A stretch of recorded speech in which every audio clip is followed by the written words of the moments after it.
Hi, I am Saika. Welcome to the lofty classes. तो आज जो है हम लोग क्लास 11th के ज्योग्राफी को ही आगे बढ़ाते हुए हम समझेंगे।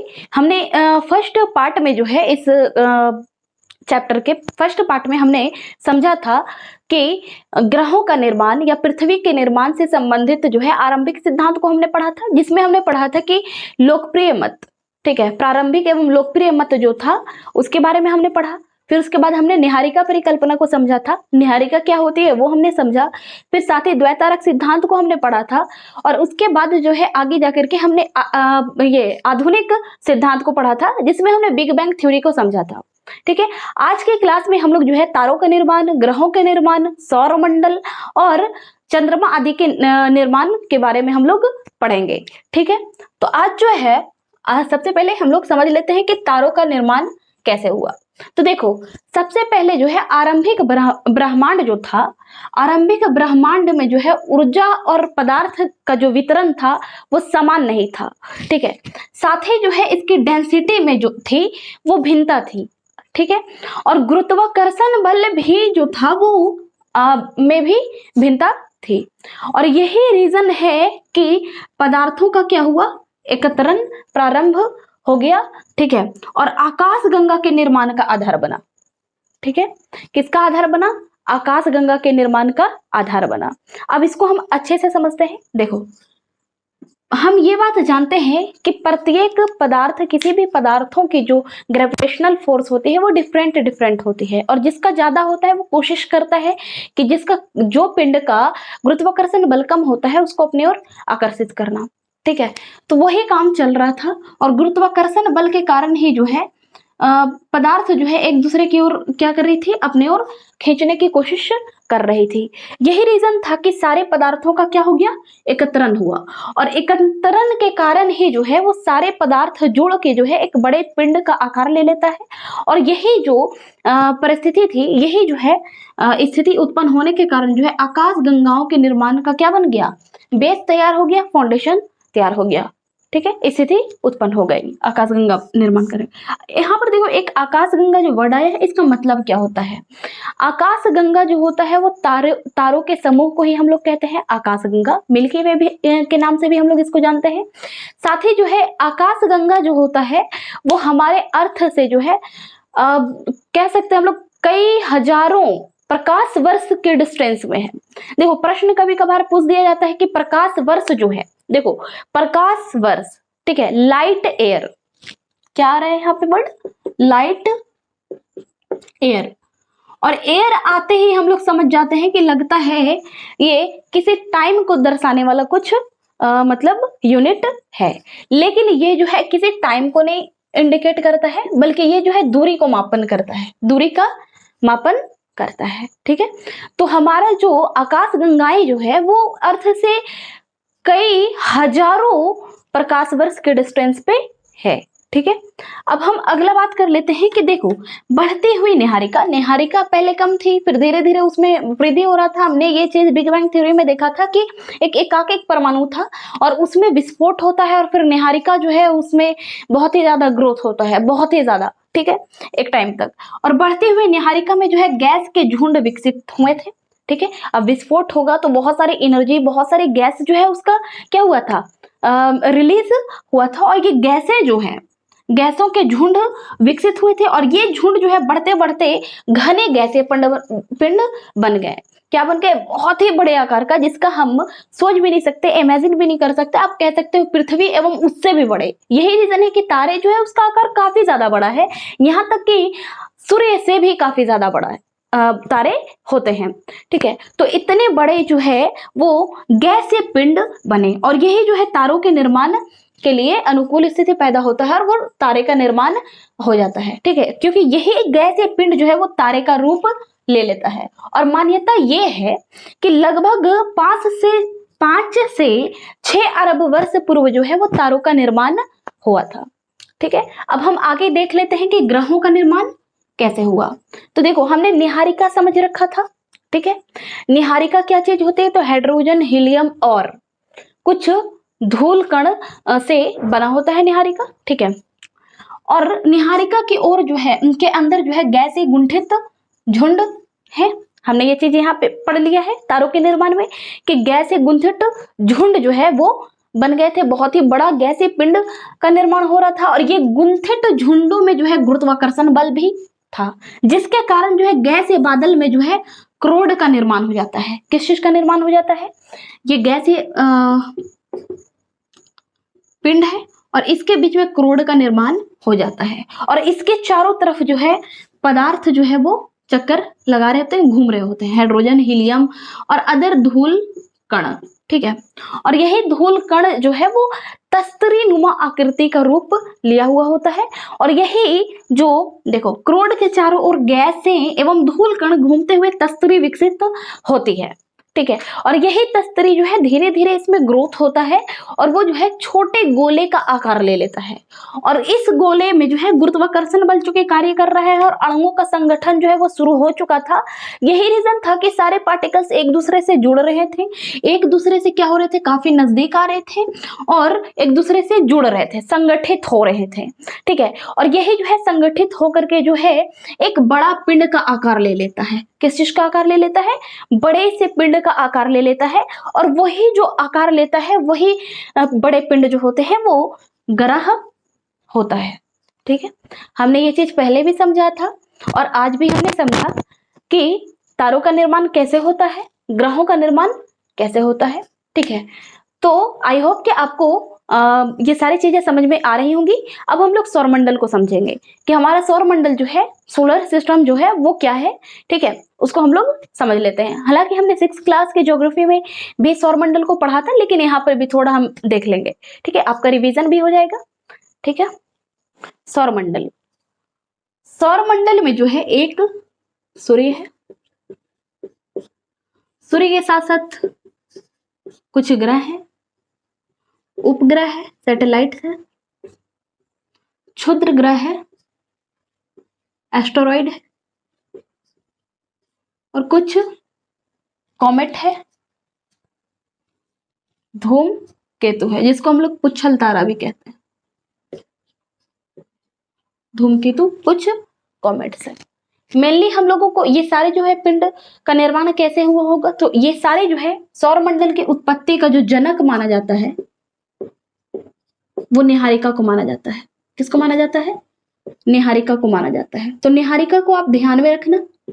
ठीक है, और आगे पढ़ना। ठीक है, अब देखो हम लोग ग्रह को जान लेते हैं। ग्रहों की संख्या 8 है। कितनी है? 8 है। ठीक है, ग्रहों की संख्या 8 है, जिसमें 4 ग्रह को जो है हम लोग कहते हैं टेरेस्ट्रियल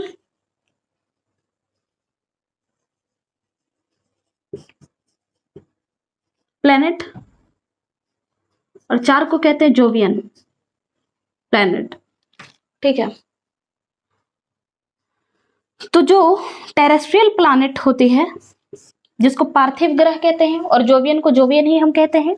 ठीक है, तो ये जो होते हैं वो सॉलिड स्टेट में होती है ये ग्रह।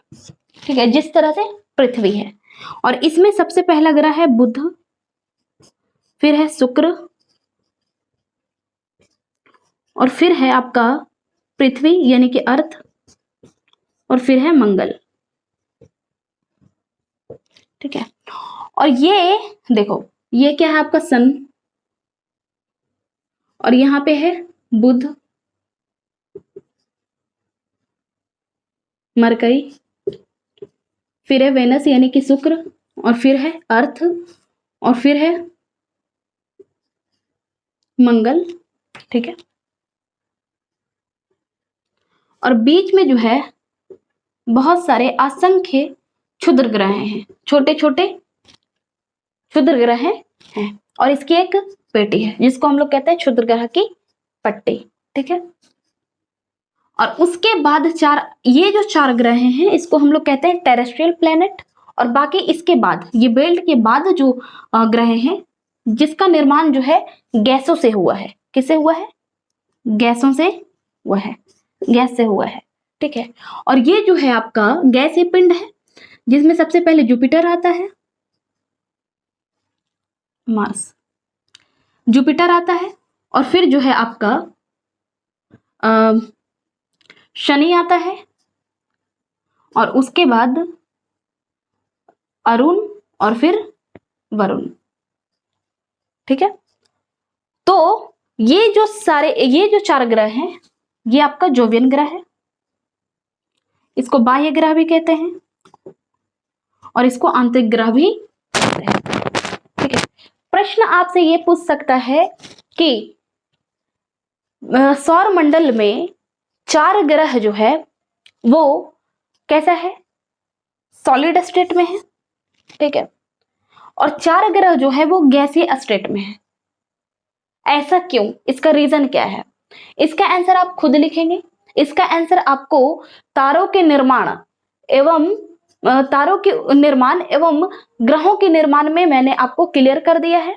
आप वहीं से आंसर ढूंढेंगे और आंसर लिखने की कोशिश करेंगे कि आखिर क्यों सौर मंडल में 4 ग्रह जो है वो ठोस अवस्था में है, तो 4 ग्रह जो है वो गैसीय अवस्था में है, या गैसीय अवस्था से गैस से निर्मित है, गैसीय पिंड है। ठीक है, ये था आपका सौरमंडल। ठीक है, अब देखो 1 अगस्त 2006 में जो है, उस टाइम तक जो है 9 ग्रह हुआ करता था। एक उस ग्रह का नाम था प्लूटो, जिसको 2006 में ग्रह की श्रेणी से हटा दिया गया और बौने ग्रह के कहा गया। ठीक है, और साथ ही जो है एक ग्रह की खोज हो गई थी जिसका नाम था 2003 UB 313। क्या था, 2003 UB 313। और ये दोनों ग्रह जो थे वो बौने ग्रह की श्रेणी में इसको रखा गया। ठीक है, जहां प्लूटो को ग्रह की श्रेणी से हटा दिया और UB 2003 UB 313 को जो है ऐड कर दिया गया था बौने ग्रह की श्रेणी में। इसकी खोज हुई थी उस टाइम पे। ठीक है, अब हम बात कर लेते हैं कि चंद्रमा की उत्पत्ति के बारे में। देखो, हमने जो है अभी तक ग्रहों की उत्पत्ति को हमने पढ़ा था। पृथ्वी की उत्पत्ति से संबंधित जो है, या ब्रह्मांड की उत्पत्ति से संबंधित हमने देखा कि कई अनेक मत दिए गए थे, कई सिद्धांत को दिया गया था। उसी प्रकार से जो है चंद्रमा की उत्पत्ति पर भी जो है कई वैज्ञानिकों एवं दार्शनिकों ने अलग अलग विचार मत प्रस्तुत किए। ठीक है, जिसमें से एक जो 1838 ईस्वी में जॉर्ज डार्विन ने कहा कि चंद्रमा की उत्पत्ति जो है वो कुछ यूं हुई थी कि पहले जो था अर्थ वो डंबल के शेप में था। कैसा था, डंबल, जिम में डंबल यूज होता है उसी के शेप में था। ठीक है, किनारे में चौड़ा था और बीच में जो है वो पतला था, संकरा था। ठीक है, और यही जो है धीरे धीरे क्या हो जाता है, दोनों अलग हो जाता है। ठीक है, और एक जो है वो अर्थ का रूप ले लेते हैं और एक जो है वो मून का रूप ले लेता है।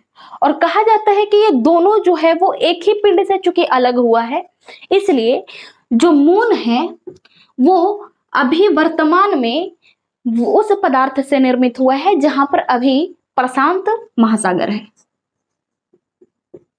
प्रशांत महासागर है।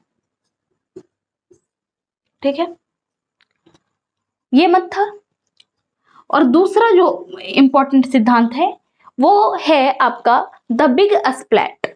इसमें क्या कहा गया, द बिग स्प्लैट में कहा गया है कि एक बहुत बड़ा टकराव होता है अर्थ में जो है एक बहुत बड़ा टकराव होता है। हमने द्वैतारक सिद्धांत पढ़ा था जहां पर भी हमने क्या देखा था कि एक टकराव होता है, टकराव तो नहीं होता है लेकिन हमने ये देखा था कि तारे जो है वो पास से गुजर रहे होते हैं और उसके ग्रेविटेशनल गुरुत्वाकर्षण बल के कारण, तारे के गुरुत्वाकर्षण बल के कारण जो है उससे जो है कुछ चिंगारी उससे अलग हो जाता है और वही जो है अर्थ का रूप ले लेता है। उसी प्रकार से कहा जाता है कि अर्थ से जो है एक बहुत ही बड़ा पिंड टकराया जिसका आकार लगभग मंगल ग्रह के 1 से 3 गुना बड़ा था, ठीक है, 1 से 3 गुना बड़ा था मंगल ग्रह से, और ये जो है अर्थ से टकराता है। अर्थ से टकराने के कारण इससे बहुत सारे पदार्थ जो है वो अर्थ से अलग हो जाते हैं। किससे अलग हो जाते हैं? अर्थ से अलग हो जाते हैं। और उसके बाद ये जो पदार्थ अर्थ से अलग हुए थे, इसके चक्कर लगाने लगते हैं, ठीक है। और धीरे धीरे इसका क्या हो जाता है? गुरुत्वाकर्षण बल के कारण संगठन हो जाता है, और वो जो है मून का रूप ले लेता है। किसका रूप ले लेता है? मून का रूप ले लेता है। इस प्रकार से जो है मून की उत्पत्ति हुई। आई होप कि आपको चीजें समझ में आ गई होंगी कि मून का विकास कैसे हुआ। सबसे पहले जो है जॉर्ज डार्विन ने क्या कहा कि पृथ्वी जो है पहले अपने आरंभिक चरण में जो है एक डंबल का स्वरूप लिया हुआ था, डंबल की आकृति के था। जो किनारे साइड थे उधर चौड़ा था, जबकि बीच में संकरा यानी कि पतला था, ठीक है। और ये जो है धीरे धीरे टाइम के साथ जो है अलग हो जाता है, ठीक है। और मान्यता ये है कि मून जो है उन पदार्थों से निर्मित हुआ है जहां अभी वर्तमान में पृथ्वी पर प्रशांत महासागर है, ठीक है। तो चूंकि अर्थ जो है वो पृथ्वी और मून जो है एक ही पिंड से निर्मित हुआ है, ठीक है। और जहां पे भी प्रशांत महासागर है वहीं से जो है मून अलग हुआ है। ऐसा किसने कहा था? जॉर्ज डार्विन ने कहा था।